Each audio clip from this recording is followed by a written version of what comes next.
بھائیو، یزید اچانک کوئی آسمان سے نازل ہو کر تخت پر نہیں بیٹھا. یہ مسلسل اسلامی نظام کی گراوٹ تھی 20 سے 25 سال کی، جس کا نمائندہ بن کر یزید سامنے آیا. خرابی اس سے پہلے ہو چکی تھی. اب یہ الگ سے پورا ایک ٹاپک ہے، وہ 50 احادیث میں کور ہے.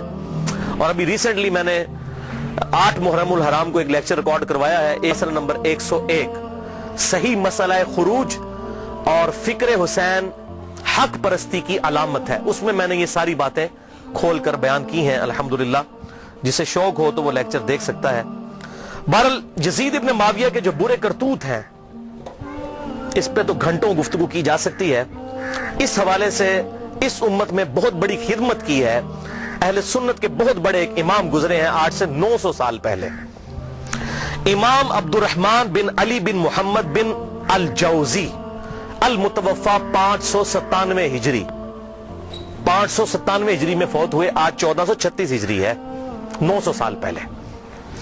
انہوں نے ایک کتاب لکھی، اور یہ شیخ عبد القادر جیلانی رحمت اللہ علیہ المتوفا 561 ہجری کے شاگرد بھی ہیں، محدث ابن جوزی. ان کو اہل سنت کہلوانے والے تینوں گروہ اپنا امام مانتے ہیں، بریلوی، دیوبندی، سلفی یعنی اہل حدیث، اور اہل تشیع بھی ان کو بڑی قدر کی نگاہ سے دیکھتے ہیں. محدث ابن جوزی کو ان کی بہت خدمات ہیں حدیث کی فیلڈ کے اعتبار سے، حتیٰ کہ امام ابن تیمیہ اور حافظ ابن کثیر اور اس طرح کے بڑے بڑے جو لوگ ہیں، جو خصوصاً اہل حدیث مکتبہ فکر کے لوگ جن کو بڑا اپنا امام مانتے ہیں، وہ ان کو بہت عزت کی نگاہ سے دیکھتے تھے. ان کی بڑی تعریفیں کی ہیں انہوں نے اپنی کتابوں میں، کیونکہ یہ تو ان سے بھی بہت پہلے گزرے ہیں. ان کے زمانے میں ایک یزیدی تھا مولوی، اس کا نام تھا عبد المغیث. اس نے ایک کتاب لکھی کہ یزید کو ہمیں برا نہیں کہنا چاہیے، یہ سب اس کے اوپر جھوٹے الزام ہیں. حتیٰ کہ بخاری مسلم میں بھی جو حدیثیں آئی ہیں، اس نے کہا یہ بس اسی طرح ہے جس طرح آج بھی منکرین حدیث ہے نا، وہ بخاری مسلم کی حدیثوں کو کہتے ہیں ہم نہیں ان حدیثوں کو مانتے. تو منکرین حدیث ہمیشہ سے رہے ہیں. تو اس نے وہ حکومتی ملے ہوتے ہیں نا، حکومتوں سے پیسہ لے کے تو فتوے دیتے ہیں، آج بھی لوگ دیتے ہیں. تو اس نے ایک کتاب لکھی عبد المغیث نے. تو اس وقت محدث ابن جوزی میدان میں اترے اور انہوں نے یہ کتاب لکھی، الرد علی المتعصب العنید المانع من ذم یزید. یہ اس سرکش اور ضدی کا رد ہے جو یزید کی مذمت کرنے کو برا سمجھتا ہے. یہ کتاب کا نام انہوں نے رکھا. اور پھر وہ پول کھولے کہ کسی کا انہوں نے لحاظ نہیں کیا، اور جو کر سکتے تھے انہوں نے کیا. الحمدللہ یہ کتاب امام ابن تیمیہ المتوفا 728 ہجری، حافظ ابن کثیر المتوفا 774 ہجری اور بڑے بڑے اہل سنت کے ائمہ نے اس کتاب کی بڑی تعریف کی ہے، اپنی کتابوں میں لکھا. اور البدایہ والنہایہ تاریخ ابن کثیر میں حافظ ابن کثیر نے اس کتاب کو مینشن کر کے کہا کہ اس کتاب نے امت کا دل ٹھنڈا کر دیا ہے، اور بڑی صحیح طریقے سے پٹائی کی ہے یزیدی پارٹی کی ابن جوزی نے. یہ ابن کثیر نے لکھا.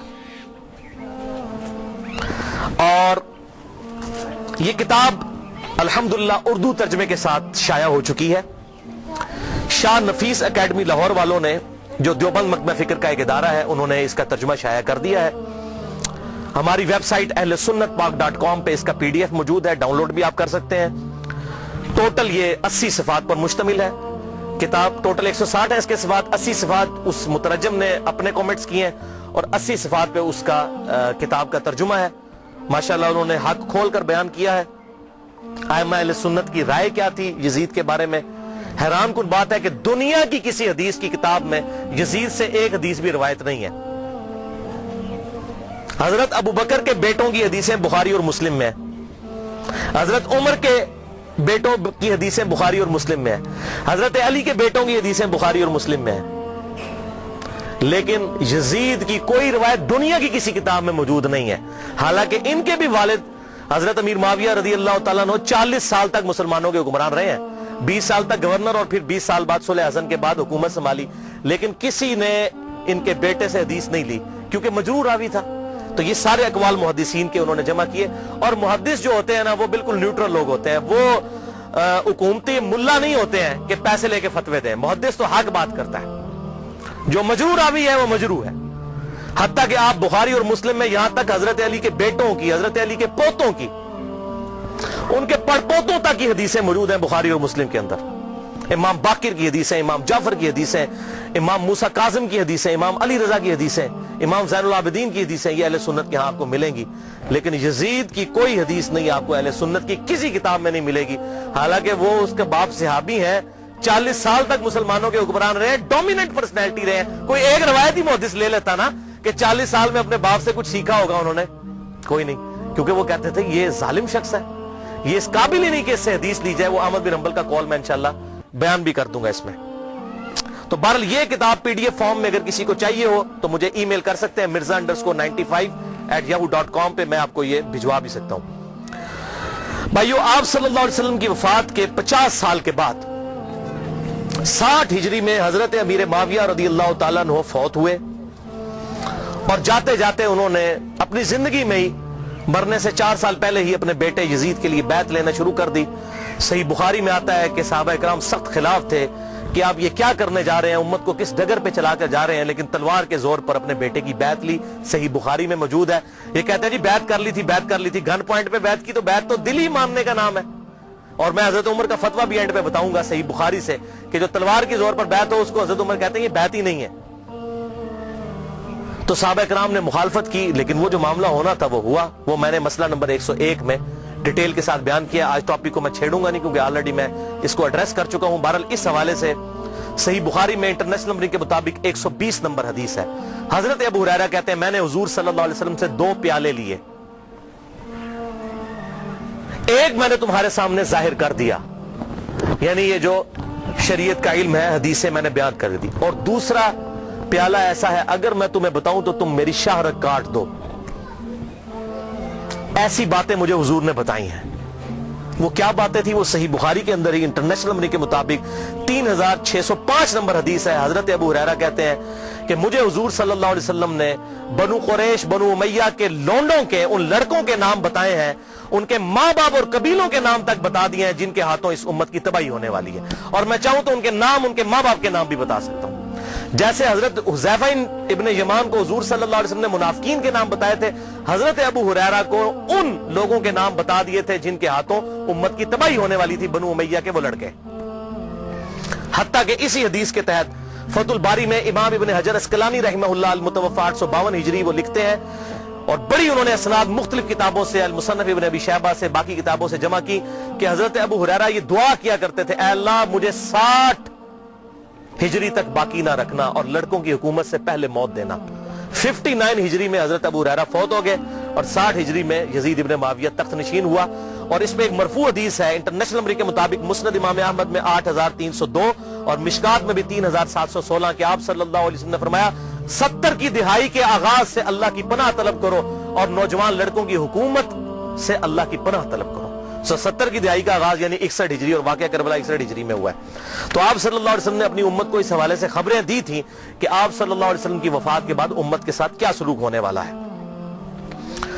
تو اس کے ظلم کی داستان بہت طویل ہے. یہاں پر میں اس کے 3 بڑے بڑے سیاہ کارنامے ذکر کروں گا احادیث کی کتابوں سے، تاریخ نہیں.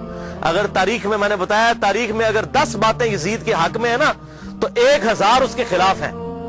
لیکن کیا کرتے ہیں یہ حکومتی ملے، اور چند ایک باتیں نقل کر کے تو پھر دفاع کرنے کا کوشش کرتے ہیں، اور پھر کتابوں پہ پابندی لگ جاتی ہے. وہ جو جھوٹی کتاب صلاح الدین یوسف صاحب نے لکھی، وہ گورنمنٹ نے پابندی لگا دی. کوئی حدیث نقل نہیں کی ہے، بلکہ ساری تاریخی روایتیں نقل کی ہیں، اور وہیں پر لکھا ہوا ہے کہ یزید کی فوجوں نے واقعہ ہرہ میں 1000 صحابیات اور تابعیات کے ساتھ زنا کیا، اور وہ حاملہ ہو گئیں، اور 3 دن تک مسجد نبوی میں گھوڑے باندھ کر رکھے، اور مسجد نبوی میں نماز نہیں ہوئی ہے. لیکن صلاح الدین یوسف صاحب کی رگ نہیں پڑکی کہ میں یہ حق لوگوں کو بتاؤں. ابن کثیر سے، اس ابن کثیر سے اپنی مطلب کی باتیں نقل کی. وہ بتا رہا ہوں 10 باتیں نقل کی، 1000 اس کے خلاف لکھی ہوئی ہیں. لیکن جب کوئی بندہ بے ایمانی پہ اتر آئے تو اس کا تو کوئی علاج نہیں ہے. لہذا میں تاریخ کو کرتا ہوں سائڈ پہ، میں صرف آپ کو احادیث سے حوالے دوں گا جس کے سامنے اب سارے خاموش ہو چکے ہیں. جب سے یہ میری یہ پمفلٹ آئے ہیں، یہ واقعہ کربلا کا حقیقی پس منظر 50 صحیح الاسناد احادیث کی روشنی میں، یہ والا پمفلٹ، اور یہ رافضیت، ناسبیت اور یزیدیت کا تحقیقی جائزہ، یہ پمفلٹ میں نے ڈاکٹر ذاکر نائک کے خلاف لکھا تھا، انگلش کے اندر بھی، اردو کے اندر بھی. اور ان کے ہم نے شاگرد پاکستان آئے، ان کے ہاتھ میں یہ پمفلٹ پکڑائے کہ خدا کے لیے کہ آپ یہ کون سی وہ امام غزالی کی لکھی ہوئی تاریخ بیان کر رہے ہیں، ابن تیمیہ کی لکھی ہوئی تاریخ بیان کر رہے ہیں. خدا کے لیے حدیث کی کتابیں پڑھیں، بخاری اور مسلم پڑھیں، یا تو بخاری اور مسلم کو غلط کہہ دیں، منکرین حدیث بن جائیں، یہ تاریخیں تو حکمرانوں نے لکھوائی ہوئی ہیں. بادب با ملاحظہ ہوشیار لکھو ہم بڑے سخی تھے, ہم یہ تھے وہ تھے. تاریخیں تو حکمرانوں کی لکھوائی ہوئی ہیں. حدیثیں ہیں, یہ ہیں ایماندار لوگ محدثین, یہ ہیں اصل اہل حدیث اہل سنت جنہوں نے حق بات امت کو بتائی. ان کو فالو کریں. تو دین جب محدثین سے لیا تو اس طرح کی باتیں محدثین سے لینی ہے. اتھینٹسٹی تو محدثین کی ہے نہ کہ ان لوگوں کی ہے. تو اس حوالے سے یہ بات آپ سمجھ لیجئے. 3 سیاہ کارنامے یزید کے.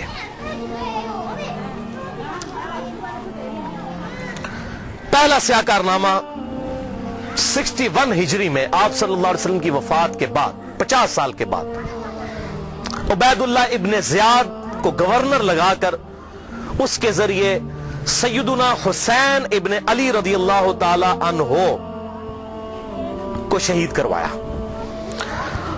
18 اہل بیت میں سے اور 54 لوگ دوسرے شہید ہوئے واقعہ کربلا کے دوران. ٹوٹل 72 لوگ.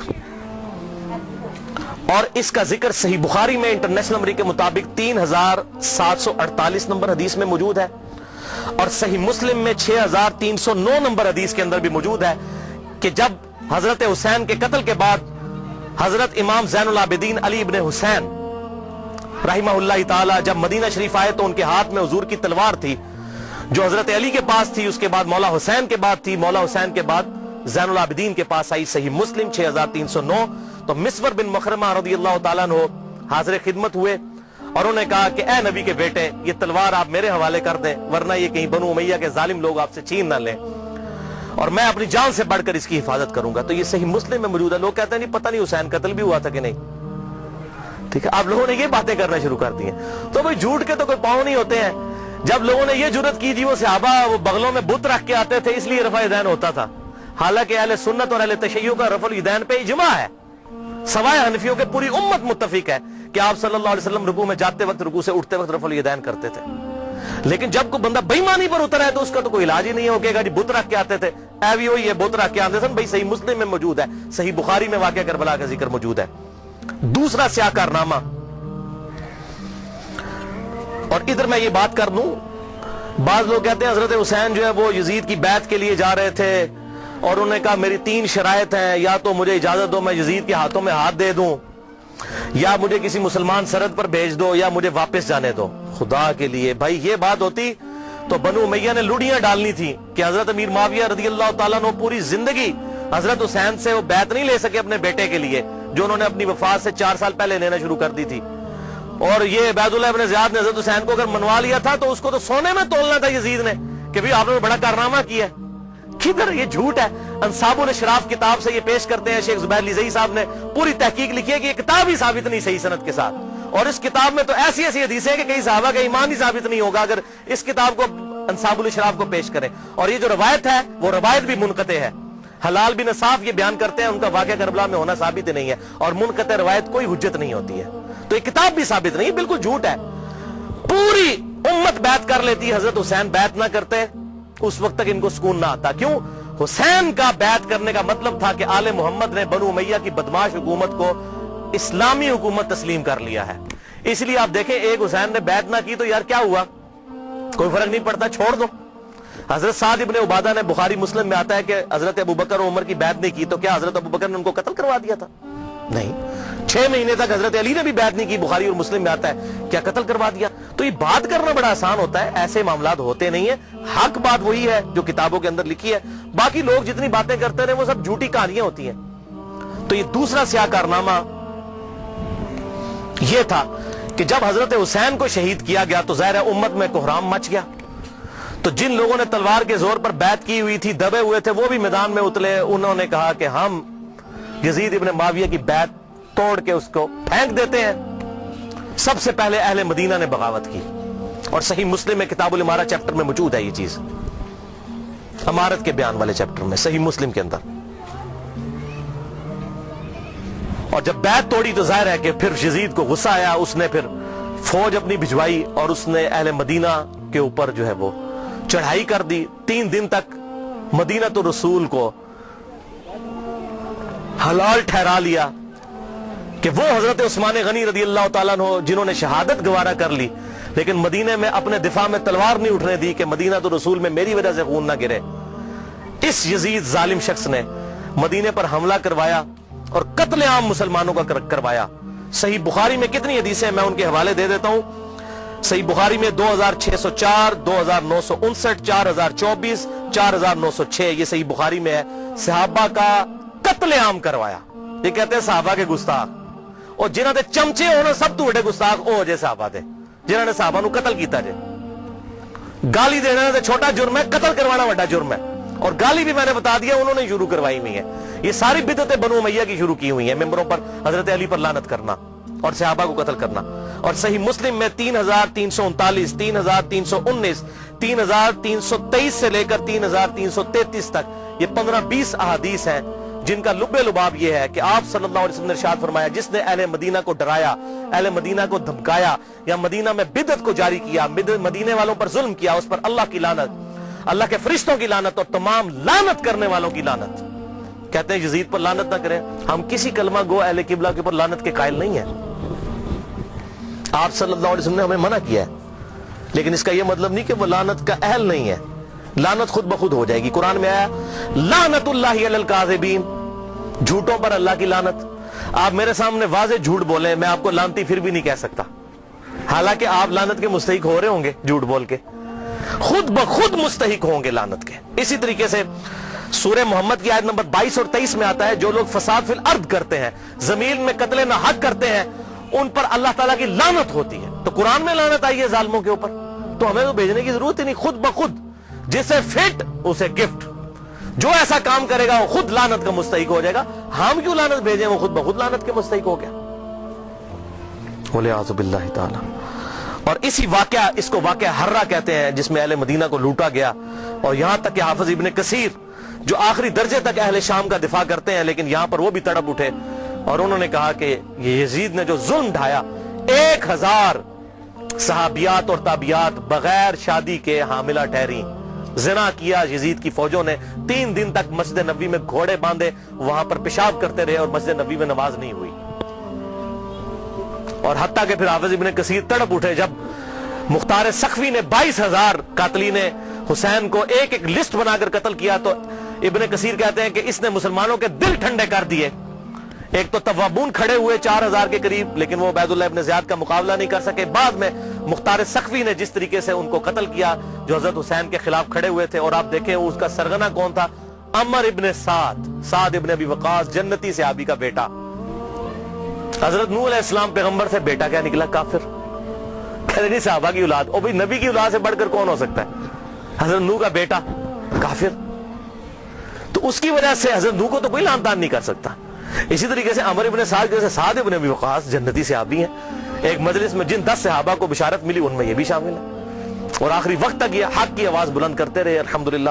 اب سعد ابن ابی وقاص میں صرف بیان کروں کس طرح وہ حضرت علی کے فضائل امیر معاویہ کے دور میں بیان کرتے تھے اور ڈنکے کی چوٹ پہ کرتے تھے, اور جو لوگ حضرت علی پر لعنت کرتے تھے ان کے وہ خلاف کھڑے ہوتے تھے. یہ پورا ایک ٹاپک ہے بخاری اور مسلم کے اندر, جو کبھی ٹائم ملا تو میں انشاءاللہ بیان کروں گا. لیکن بیٹا آگے دیکھیں کیا نکلا. اسی واقعہ حرہ پر امام احمد بن حنبل رحمۃ اللہ علیہ کا قول صحیح سند کے ساتھ اسی ابن جوزی کی کتاب میں موجود ہے, صفحہ نمبر 40 پہ, جو عربی میں نسخہ ہے, اردو میں آپ کو مل جائے گا. یہ امام احمد بن حنبل سے ان کے شاگرد نے پوچھا یزید ابن معاویہ کے بارے میں کہ کیا یزید ابن معاویہ کے بارے میں آپ کا کیا خیال ہے. یہ اب میں آپ کو بتانے لگوں کہ اہل حدیث کا کیا موقف تھا. سب سے بڑے اہل حدیث اہل سنت امام احمد بن حنبل المتوفا 241 ہجری, جو اہل سنت کے بڑے ائمہ ہیں, بخاری اور مسلم کے استاد ہیں.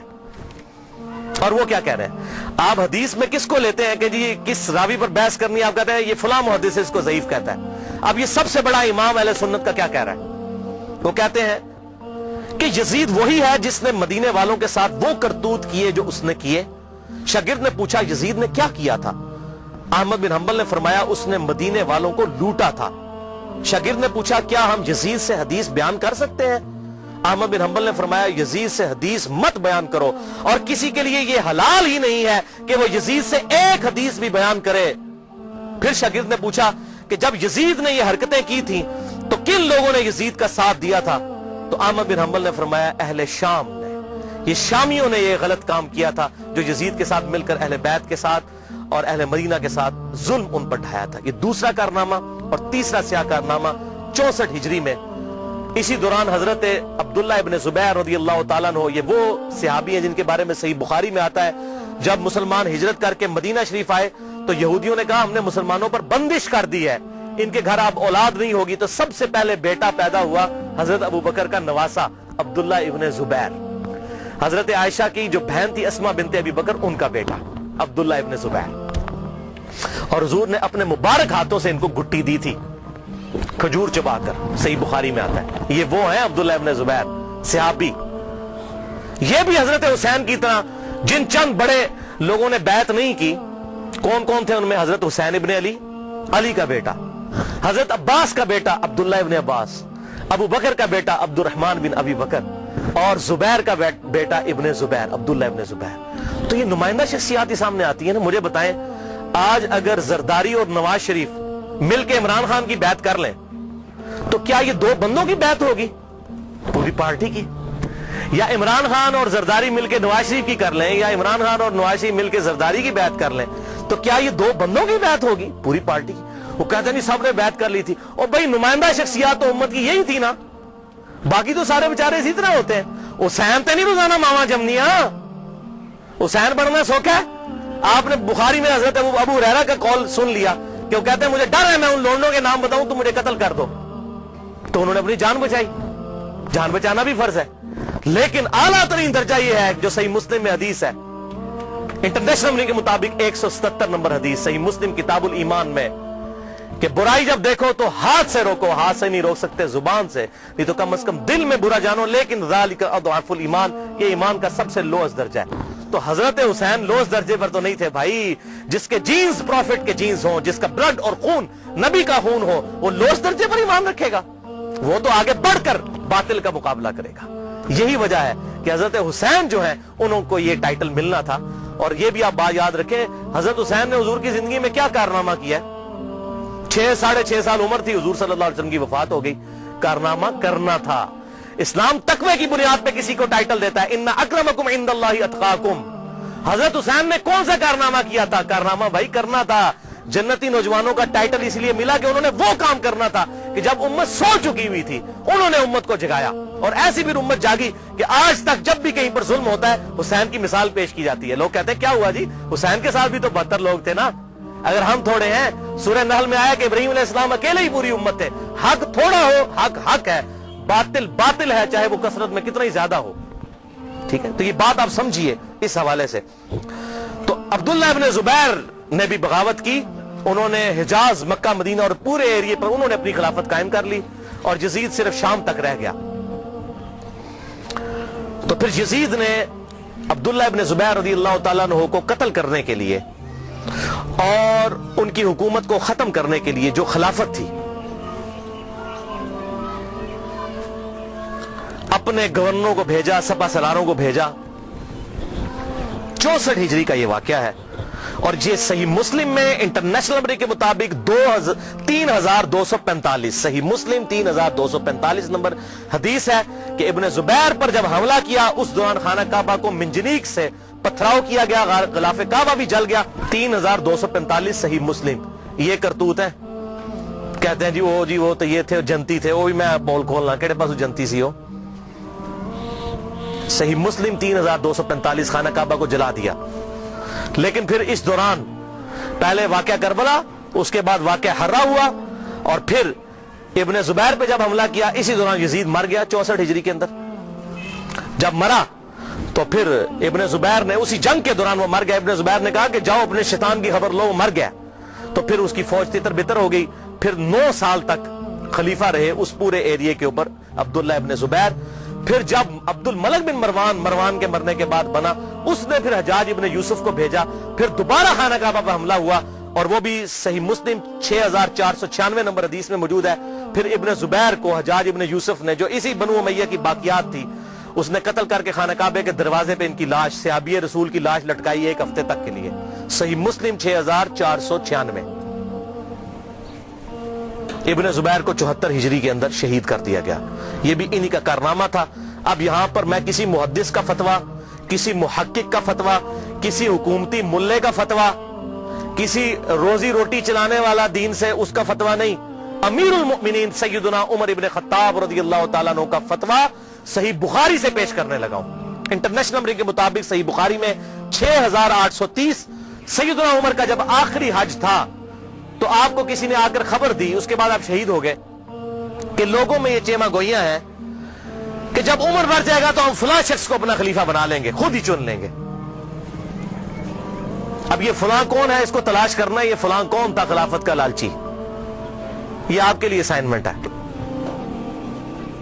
فلاں شخص کی ہم بیعت کر لیں گے۔ حضرت عمر کو اتنا غصہ آیا کہ مسلمانوں کے مشورے کے بغیر، صحیح بخاری 6830، بڑی لمبی حدیث ہے، حضرت عمر فاروق رضی اللہ تعالیٰ عنہ ممبر پر چڑھے اور ابن عباس کہتے ہیں کہ میرا گھٹنا جو ہے نا وہ بالکل ممبر کے ساتھ ٹچ تھا جب میں نے یہ حضرت عمر کا خطبہ خود سنا، اور حضرت عمر اتنے غصے میں تھے، میں نے کہا کہ آج تو یہ، بلکہ صحیح بخاری اسی حدیث میں آتا ہے کہ عبد الرحمن بن عوف کہتے ہیں کہ آپ تو عرفات کے میدان میں خطبہ دینے لگے، تو میں نے کہا امیر المومنین یہاں پر ہر طرح کے لوگ موجود ہیں، کوئی پڑھے لکھے ہیں، کوئی ان پڑھ ہے، تو آپ کی بات کا کوئی اور مطلب نہ لے لیں، آپ صبر کریں، مدینہ جا کے خطبہ دیں۔ تو مدینہ شریف جا کر پہلا کام حضرت عمر نے خطبہ دیا 6830، بڑی باتیں ارشاد فرمائی، اور پھر اس میں ارشاد فرمایا ورڈ بائی ورڈ، لفظ بائی لفظ حضرت عمر کے الفاظ، صحیح بخاری 6830۔ دیکھو، خیال رکھنا کہ کوئی شخص بھی بغیر مسلمانوں کے مشورے کے اور بغیر اتفاق رائے کے تم پر مسلط نہ ہونے پائے، ورنہ اس کا انجام قتل و غارت ہوگا۔ اور وہ آپ نے دیکھا کتنی قتل و غارت ہوئی، حضرت حسین کو شہید کیا گیا، واقعہ ہررا ہوا، پھر خانہ کعبہ کو جلایا گیا، پیچھے کیا رہ گیا؟ مکے کی حرمت پامال، مدینے کی حرمت پامال، اہل بیت کی حرمت پامال۔ اس سے زیادہ کیا کر سکتا تھا؟ اور حضرت عمر نے پہلی پیشن گوئی کی تھی مسلمانوں کے مشورے، تو یہ تلوار کے زور پہ کیا گیا۔ وہ میرا پورا لیکچر سن لیں، صحیح بخاری کے اندر موجود ہے حدیث اور کتابوں کے اندر، کہ تلوار کے زور پر زبردستی بیعت لی گئی اور صحابہ نے مخالفت کی، لیکن نہیں کسی کی سنی گئی۔ وَلِعَاذُ بِاللَّهِ تعالی۔